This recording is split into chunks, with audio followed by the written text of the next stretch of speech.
Kama unatamani kuishi vizuri ndani ya mahusiano yako, usiwahi kumpenda mtu ambaye ana haya mambo mawili.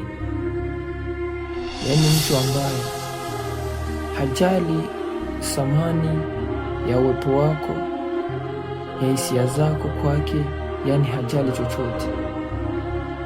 Na jambo lingine ni kuwa ni mtu ambaye hana upendo na watu na hajali watu kabisa, yani hata uwe una uhitaji kiasi gani, yani unahitaji msaada, hajali chochote kukuhusu, anakuacha tu ukaangamie.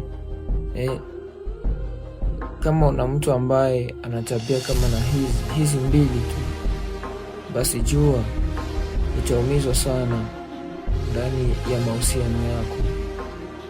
Ingekuwa vizuri ujiazari na ujiepushe na mambo haya, sababu si vizuri ukachukia mkataba ambao utakuja kukuvunja moyo baadaye. Sijui unanielewa?